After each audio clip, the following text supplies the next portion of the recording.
Film boshida devorlar orasida qamalgan yosh qizaloqni ko'rishimiz mumkin. Birozdan so'ng bu devorlar bo'ylab sement qo'yila boshlaydi. Va chorasiz yosh qizaloq otasidan yordam so'ragancha sementga tiriklayin ko'milib halok bo'ladi.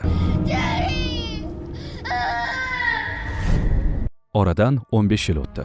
Kino qahramoni bo'lgan Sam ismli qiz kollejni muvaffaqiyatli yakunlaganini turmush o'rtog'i, otasi va boshqa oila a'zolari bilan birgalikda nishonlamoqda. Samning otasi eski binolarni buzish bilan shug'ullanuvchi kompaniya direktori edi. O'qishni tamomlagan Samga uning otasi o'z kompaniyasida ishlashni taklif qiladi va birinchi ishni topshiradi.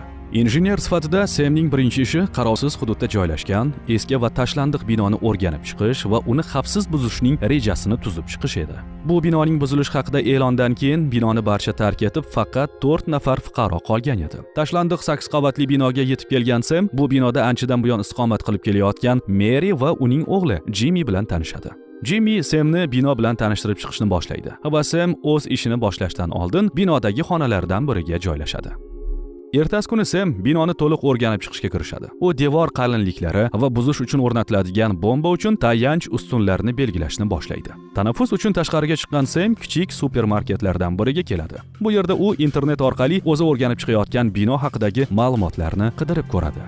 U topgan ma'lumotlarga ko'ra, bu tashlandiq bino Mallestraza ismli arxitektor tomonidan qurilgan bo'lib, bu binoda dahshatli voqealar sodir bo'lgan edi. Ya'ni bino qurilishida 16 nafar odam yo'qolgan bo'lib, ularning barchasi qurilish vaqtida devorlar orasiga tiriklayin sement bilan ko'mib yuborilgan edi. Bu qurbonlar orasida erkaklar, ayollar va hattoki bir nafar yosh qizaloq ham bor edi. Bu xabarlardan qo'rquvga tushgan Sam binoga qaytib keladi va tezroq o'z ishini yakunlash uchun ishga kirishadi.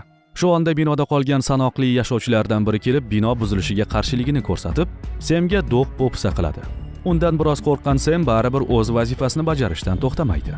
Kechki payt Jimmy Samni bino bo'ylab aylantirib chiqadi va ular so'nggi 8-qavatga kelishadi. Bu qavatdagi devorlar orasiga ko'mib yuborilgan qurbonlar orasida Jimmyning otasi ham bor edi. Jimmy o'z otasini xotirlab turish uchun bu devorga otasining rasmini tushirgan bo'lib, bu yerga tez-tez kelib turishini aytib o'tadi. Va qo'rquvdan vahimaga tushgan Sam yiqilib oyog'idan jarohat oladi. Xonasiga qaytgan Samning jarohatiga malham qo'yayotgan Jimmy hissiyotlarga berilib ketadi va Samga yaqinlik qilmoqchi bo'ladi.